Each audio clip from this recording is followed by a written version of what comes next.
Welcome to 4 sides TV. గత కొన్ని రోజులుగా భానుడి ప్రతాపంతో ఉక్కిరిబిక్కిరి అవుతున్న ఆంధ్రప్రదేశ్ రాష్ట్ర ప్రజలకు కాస్త ఉపశమనం కలిగింది.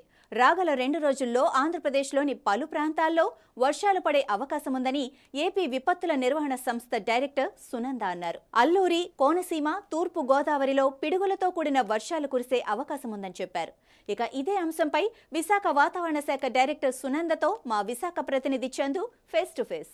విశాఖలో ఎండలు మండుతున్న పరిస్థితి. ఈ నేపథ్యంలో విశాఖ అంతా కూడా వేడి వాతావరణంలో ఉండగా గత 2 రోజులుగా కూడా విశాఖలో వాతావరణంలో ఒకసారిగా మార్పులు చోటు చేసుకున్నటువంటి పరిస్థితి. వాతావరణం అంతా కూడా చల్లబడి ఒకసారిగా మేఘామృతమైనటువంటి పరిస్థితి. ఈ నేపథ్యంలో వాతావరణానికి సంబంధించినటువంటి విశేషాలు ఏ విధంగా ఉండబోతున్నాయి, వర్షపాతం చిరుజల్లు నుంచి భారీ వర్షాలు పడే అవకాశాలు మరో 2 రోజుల్లో రాబోతున్నాయి అంటూ కూడా వాతావరణ శాఖ అధికారులు ఇప్పటికే జారీ చేశారు. దీనికి సంబంధించి మరిన్ని విషయాల్ని విశాఖ వాతావరణ శాఖ డైరెక్టర్ సునంద గారు ఉన్నారు, వారిని అడిగి తెలుసుకునే ప్రయత్నం చేద్దాం. మేడం గారు నమస్తే. విశాఖలో ఒకసారిగా వేడి వాతావరణం అంతా కూడా చల్లబడినటువంటి పరిస్థితి, వర్షాలు కూడా నమోదయ్యే పరిస్థితులు కూడా కనిపిస్తున్నాయి.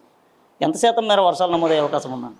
ఈ రోజు అయితే కనుక తేలిక నుంచి మోస్తరు వర్షాలు నార్త్ కోస్ట్లో ఆంధ్రప్రదేశ్లో 1 లేదా 2 ప్రాంతాల్లో ఉండే అవకాశం ఉంది. అంటే 25% ఆఫ్ ద ఏరియాలోనే ఉంటుంది. ఇప్పటికీ ఈ యొక్క థండర్స్టార్మ్ యాక్టివిటీ అనేది శ్రీకాకుళం, పార్వతీపురము ఈ ప్రాంతాల్లో మొదలయ్యింది. ఒడిస్సాలో అయితే కొంచెం ఎక్కువ ఉంది. వెన్స్డే దీని యొక్క తీవ్రత కొంచెం పెరుగుతుంది.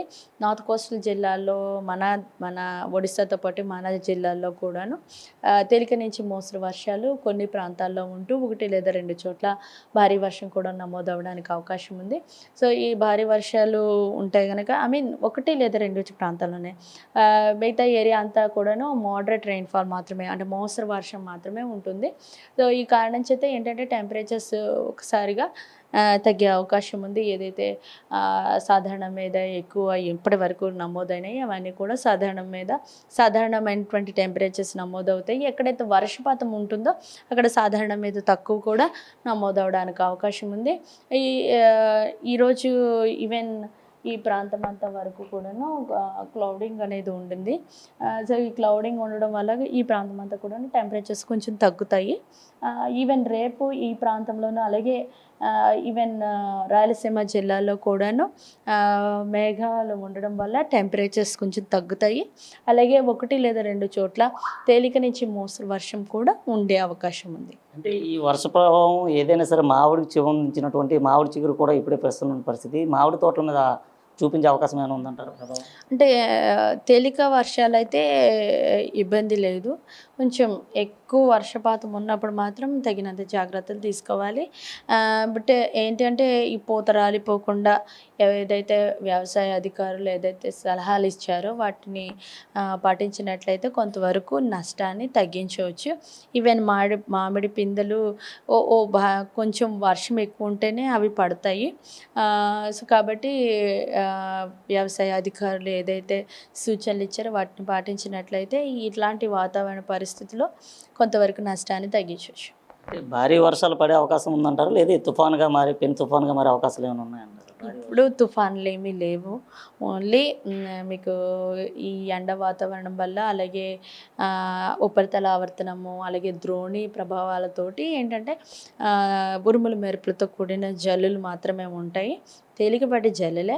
అయితే కొన్ని చోట్ల పిడుగుపాటు కూడా ఉంటుంది. అంటే క్లౌడ్ డెవలప్ అయ్యే దాన్ని బట్టి అక్కడ క్లౌడ్ కనుక కొంచెం ఎక్కువ డెవలప్ అయితే ఉరుముల మెరుపులతో పాటు పిడుగుపాటు కూడా ఉండే అవకాశం ఉంది. ఈ పిడుగుపాటు అనేది టాల్ ట్రీస్లో ఉంటుంది. టాల్ ట్రీస్ మీదకి వచ్చే అవకాశం ఉంది. ఈవెన్ అన్ని కాంక్రీట్ స్ట్రక్చర్స్, ఎత్తైన స్ట్రక్చర్స్ మీదకి ఎక్కువ వస్తుంది. అయితే ఎత్తైన స్ట్రక్చర్స్, కాంక్రీట్ స్ట్రక్చర్స్ అయితే కనుక లైట్నింగ్ అరెస్ట్ ఉంటుంది కనుక అక్కడ కొంత నష్టం అనేది తగ్గుతుంది. వేరే ట్రీస్ మీద మాత్రం సో అందువల్ల మనకి పిడుగుపాటు అనేది ఎక్కువగా కొబ్బరి చెట్లు, తాడి చెట్ల మీద మనం చూస్తుంటాం. సో అంటే టాల్ స్ట్రక్చర్స్ మీద ఇది పిడుగుపాటు వచ్చి పడే అవకాశం ఉంది కనుక ఈ చుట్టుప్రక్కల ఎటువంటి ట్రీస్ లేనప్పుడు, టాల్ ట్రీస్ ఉన్నప్పుడు నీడ కోసం వాటి క్రిందకు వెళ్ళరాదు. ఎందుకంటే అక్కడే పిడుగుపాటు ఎక్కువ పడుతుంది కనుక. సో రైతులు కానీ, ప్రజలు కానీ, ఈవెన్ ఈవెన్ క్యాటిల్స్ని ఎండ నుంచి తప్పించడానికి కొబ్బరి చెట్ల కింద కడతా ఉంటారు. సో అట్లాంటప్పుడు కొంచెం టాల్ ట్రీస్ కింద పెట్టకుండా ఉన్నట్లయితే కొంతవరకు ఇక నష్టాన్ని తగ్గించవచ్చు. ఈ వర్ష ప్రభావం లోతట్టు ప్రాంతాలకు ఏమైనా ఇబ్బంది కలిగిస్తుందంటారు? తేలిక నుంచి మోస్తరు వర్షమే ఉంటుంది. రేపు కూడా మోస్తరు వర్షాలు ఎక్కువ ప్రాంతాల్లో ఉంటాయి.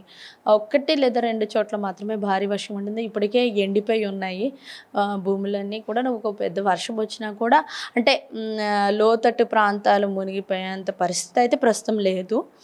కానీ వర్షం కొంచెం ఉంటుంది కనుక వర్షంతో పాటు పిడుగుపాటు, లైటనింగ్ ఇలా ఉంటుంది కనుక ఎప్పుడైతే ఉరుములు మెరుపులతో కూడిన జల్లు, పెద్ద పెద్ద శబ్దాలతోటి మనకి ఉరుముల శబ్దం వినబడుతున్నప్పుడు అంటే డెఫినెట్గా అలర్ట్గా ఉండాలి. ఉత్తరాంధ్ర, కోస్తా జిల్లాల వ్యాప్తంగా కూడా 2 రోజుల పాటు మోస్తరు వర్షాలు కురిసే అవకాశాలు ఉన్నాయంటున్నారు. ఉపరితల ఆవర్తనం కారణంగా ఈ వర్షాలు పడే అవకాశాలు కూడా కనిపిస్తున్నట్టు కూడా వాతావరణ శాఖ అధికారులు అయితే హెచ్చరికలు జారీ చేస్తున్నారు. దీనికి సంబంధించి మరిన్ని విషయాలు కూడా ఇప్పుడే మనం తెలుసుకోవడం జరిగింది. అయితే మత్స్యకారులకు సంబంధించి కూడా సముద్రంలో వేటకు వెళ్ళరాదంటూ కూడా చెప్తున్న పరిస్థితి. వీడియో జర్నలిస్ట్ భరత్తో చందు, 4 టీవీ, విశాఖపట్నం.